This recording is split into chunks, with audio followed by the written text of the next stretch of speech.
नमस्कार।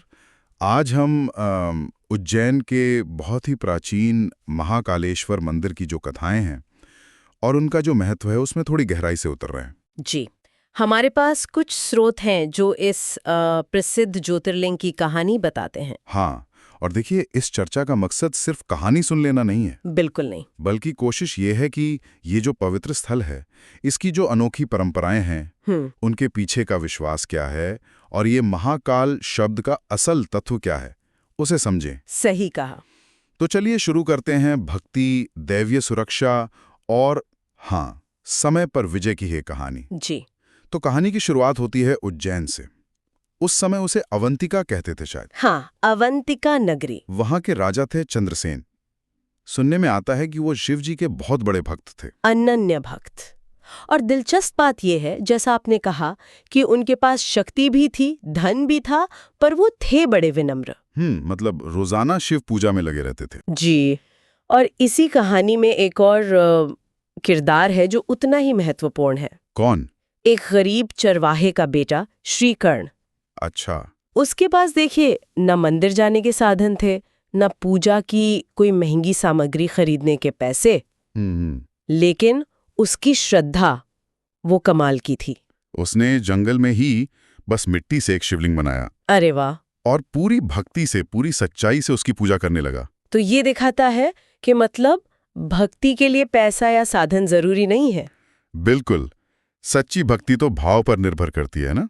राजा का वैभव एक तरफ और इस बालक का अभाव दूसरी तरफ, शिव भक्ति के आगे सब बराबर हो गया। सही बात है। लेकिन फिर कहानी में एक मोड़ आता है। एक राक्षस है दूषण। हाँ, दूषण। उसे ब्रह्मा जी से कोई वरदान मिला था कि वो अजय रहेगा। जी, अजय होने का। कहते हैं उसे राजा चंद्रसेन की शिव भक्ति से बड़ी ईर्ष्या हुई। अच्छा। हाँ, और इसी जलन में उसने अवंतिका पर हमला कर दिया, लोगों को सताना शुरू किया, पूजा पाठ में विघ्न डालना शुरू कर दिया। तो ये सिर्फ ईर्ष्या थी या मतलब शक्ति का अहंकार भी? दोनों ही बातें थीं। उसे अपने वरदान पर बहुत घमंड था। उसने सोचा कि भाई मुझे कौन हरा सकता है। हाँ। तो जब राजा, वो बालक श्रीकर्ण और सारे भक्त एकदम असहाय हो गए, हाँ। और सब मिलकर शिवजी से प्रार्थना करने लगे, तब कुछ असाधारण हुआ। क्या हुआ?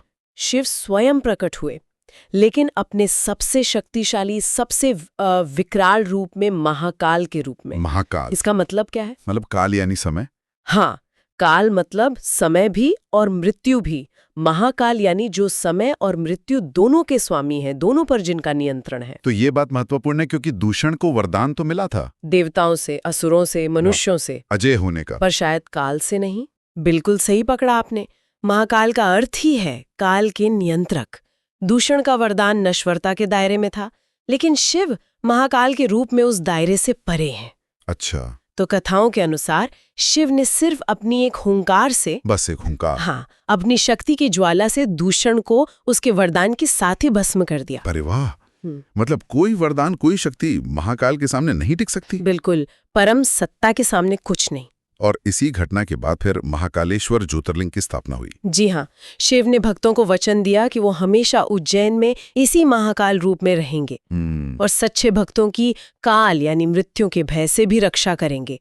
और वहीं पर वो स्वयंभू शिवलिंग प्रकट हुआ। स्वयंभू मतलब? जो स्वयं प्रकट हुआ हो, जिसे किसी ने बनाया ना हो। अच्छा। जिसे आज हम महाकालेश्वर ज्योतिर्लिंग के नाम से जानते हैं।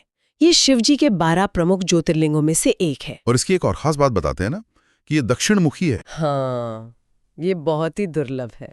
इसका क्या मतलब होता है? ज्यादातर तो उत्तर मुखी होते हैं शायद। जी, ज्यादातर शिवलिंग उत्तर या पूर्व मुखी होते हैं।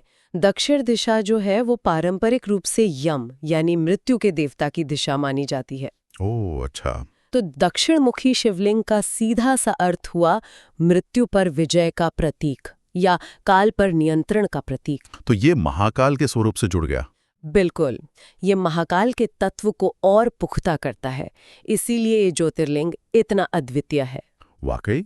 और एक और चीज जो महाकाल से जुड़ी है और बहुत चर्चित है, वो भस्म आरती। हाँ, भस्म आरती। सुबह 4 बजे ताजी चिता की राख से अभिषेक। ये सुनने में ही मतलब बहुत तीव्र लगता है। ये एक बहुत गहरी, बहुत प्रतीकात्मक पूजा है। सुबह ब्रह्म मुहूर्त में ताजी चिता की भस्म से महाकाल का श्रृंगार होता है। देखिए, शिव को श्मशान का स्वामी भी माना जाता है। श्मशान वो जगह है जहां जीवन और मृत्यु का चक्र सबसे स्पष्ट दिखता है।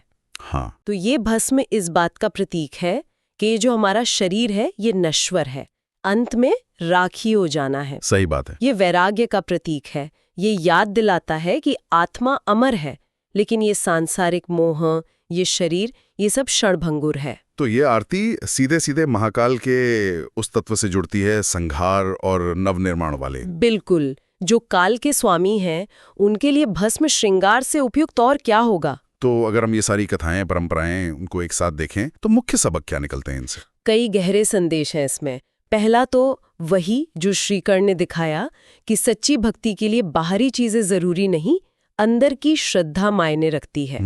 दूसरा कि जब संकट बहुत बढ़ जाए लेकिन आस्था अटूट रहे तो ईश्वर सहायता करते हैं, जैसे महाकाल प्रकट हुए जी। और तीसरा, शायद सबसे गहरा, ये भस्म आरती, ये दक्षिण मुखी स्वरूप, ये हमें जीवन की नश्वरता का, मृत्यु के सच का सामना करवाते हैं। लेकिन डरने के लिए नहीं। नहीं, डरने के लिए नहीं, बल्कि ये याद दिलाने के लिए कि महाकाल के रूप में शिव काल से परे हैं और भक्तों की रक्षा करते हैं। ये एक तरह से जीवन मृत्यु के चक्र पर एक दर्शन है, सिर्फ कहानी नहीं। तो ये थी महाकालेश्वर की अद्भुत कहानी। आस्था की ताकत, दैवीय हस्तक्षेप का भरोसा और महाकाल यानी समय और मृत्यु पर नियंत्रण के गहरे प्रतीक की गाथा। और एक बात सोचने वाली है कि कैसे हजारों साल पुरानी ये कथाएं जो मृत्यु जैसे सबसे बड़े डर को संबोधित करती हैं, हाँ। वो आज भी इस दौर में भी लोगों को एक तरह की शांति, एक दिशा देती हैं। शायद यही इन प्राचीन कहानियों की असली ताकत है। बिल्कुल, आस्था, समय और सृष्टि के जो रहस्य हैं, उन पर एक बहुत ही अद्भुत, सोचने पर मजबूर करने वाला नजरिया।